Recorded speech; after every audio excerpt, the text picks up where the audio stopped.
Hello दोस्तों, स्वागत है आपका पीकेआर ट्रेडिंग चैनल पर। अगर आप स्टॉक मार्केट में ट्रेडिंग करते हैं तो आपने सप्लाई और डिमांड का नाम तो जरूर सुना होगा। गाइज, स्टॉक मार्केट एक फाइनेंशियल मार्केट है जहां लोग कंपनीज के शेयर खरीदते और बेचते हैं। यहां सप्लाई और डिमांड दोनों इंपॉर्टेंट होते हैं। लेकिन क्या आपको पता है कि ये स्टॉक मार्केट में सप्लाई और डिमांड क्या है? अगर नहीं पता तो बने रहिए वीडियो में एंड तक, क्योंकि आज की इस वीडियो में हम यही जानेंगे कि सप्लाई और डिमांड क्या है, सप्लाई और डिमांड जोन कैसे ड्रॉ करें और सप्लाई और डिमांड को कैसे ट्रेड करें। गाइज, सप्लाई और डिमांड जोन की मदद से हम पता कर सकते हैं कि प्राइस कहां से रिवर्स हो सकता है, यानी प्राइस कहां से ऊपर जा सकता है और कहां से नीचे जा सकता है। तो चलिए सप्लाई और डिमांड को बेसिक से समझते हैं।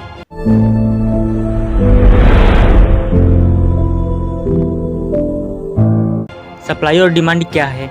सप्लाई और डिमांड सपोर्ट और रेजिस्टेंस के ही जैसे होते हैं, लेकिन ये सपोर्ट और रेजिस्टेंस से थोड़ा एडवांस होते हैं। गाइस, सप्लाई का मतलब स्टॉक को बेचने की इच्छा से है और डिमांड का मतलब स्टॉक को खरीदने की इच्छा से है। जब किसी स्टॉक में सप्लाई अधिक होती है तो स्टॉक का प्राइस नीचे गिरता है, और जब किसी स्टॉक में डिमांड यानी मांग अधिक होती है तो स्टॉक प्राइस ऊपर बढ़ता है। आइए इसे और सरल शब्दों में समझते हैं। गाइस, जब किसी स्टॉक का प्राइस किसी पॉइंट से ऊपर चला जाता है तो उस पॉइंट को हम कह सकते हैं कि इस पॉइंट पर डिमांड अधिक है, क्योंकि जब डिमांड अधिक होती है तो प्राइस ऊपर जाता है। डिमांड पॉइंट पर बायर्स अधिक होते हैं, क्योंकि जब प्राइस डिमांड लेवल पर आता है तो बायर्स वहाँ पर स्टॉक को खरीदने लगते हैं, जिसकी वजह से प्राइस वहाँ से ऊपर जाने लगता है। और ऐसे ही सेम सप्लाई होता है। जब किसी पॉइंट से स्टॉक का प्राइस नीचे आने लगता है तो उस पॉइंट पर सप्लाई अधिक होती है, क्योंकि जब सप्लाई अधिक होती है तो प्राइस नीचे गिरता है। सप्लाई पॉइंट्स पर सेलर एक्टिव होते हैं, यानी कि सप्लाई पॉइंट पर सेलर्स अधिक होते हैं, क्योंकि जब प्राइस सप्लाई पॉइंट पर पहुंचता है तो यहाँ पर स्टॉक की सेलिंग बढ़ जाती है, जिसके कारण प्राइस नीचे आने लगता है। अब आइए सप्लाई और डिमांड को प्रैक्टिकली समझते हैं। यहाँ देखिए, हमारा निफ्टी 50 का रियल चार्ट है। यहाँ पर प्राइस आया है और इस पॉइंट से प्राइस ऊपर चला गया है, यानी प्राइस रिवर्स हो गया है। इस पॉइंट को हम कह सकते हैं कि यहाँ डिमांड अधिक थी, यानी यहाँ बायर्स एक्टिव थे, क्योंकि जैसे मैंने पहले बताया कि यदि डिमांड अधिक होती है तो प्राइस वहाँ से ऊपर जाने लगता है। यहाँ प्राइस इस डिमांड पॉइंट पर आया और यहाँ बायर्स अधिक एक्टिव थे, जिसके कारण यहाँ स्टॉक में अधिक बाइंग होने लगी और प्राइस यहाँ से रिवर्स हो गया, यानी प्राइस यहाँ से ऊपर चला गया।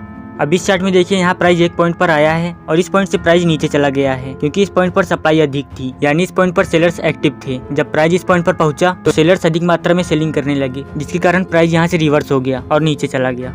अब आइए जानते हैं सप्लाई और डिमांड जोन को कैसे ड्रॉ करें।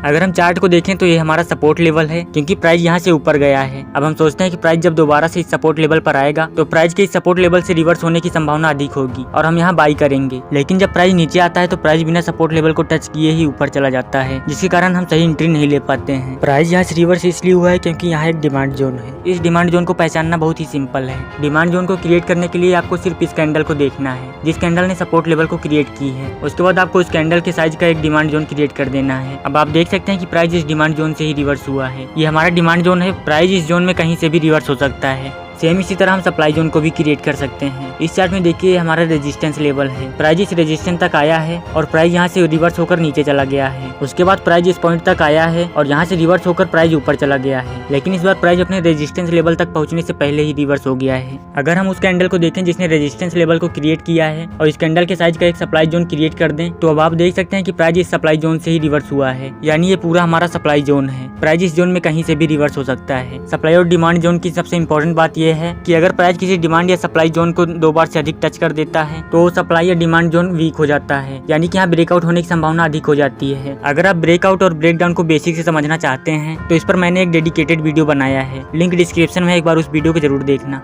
सो गाइस, फाइनली हमने सप्लाई और डिमांड जोन क्या है और इसे कैसे ड्रॉ करने सीख लिया है। गाइस, आगे बढ़ने से पहले अगर आपको इस वीडियो से कुछ नया सीखने को मिल रहा है तो प्लीज वीडियो को लाइक और चैनल को सब्सक्राइब जरूर कर लीजिए। अब आइए जानते हैं सप्लाई और डिमांड जोन को कैसे ट्रेड करें। सो सप्लाई और डिमांड जोन को ट्रेड करने के लिए आपको चार्ट में कैंडल्स को देखना है कि अगर प्राइस डिमांड जोन के पास आ रहा है और डिमांड जोन के पास आने तक कैंडल्स का साइज छोटा होता जा रहा है और एंड में कोई डोजी हैमर या इन्वर्टेड हैमर कैंडल बन रही है और उसके बाद कोई यंग बुलिश कैंडल बन रही है, तो आप इस कैंडल के बाद बाई कर सकते हैं। और ऐसे ही आपको सप्लाई जोन पे भी एंट्री लेनी है कि अगर प्राइस सप्लाई जोन तक जा रहा है और सप्लाई जोन के पास पहुंचने तक कैंडल्स का साइज छोटा होता जा रहा है और एंड में अगर कोई डोजी, हैंगिंग मैन या फिर शूटिंग स्टार कैंडल बन रही है और उसके बाद हमें कोई यंग बियरिश कैंडल देखने को मिलती है, तो हम उस कैंडल के बाद एंट्री ले सकते हैं, क्योंकि ये हमें रिवर्सल को इंडिकेट करती है।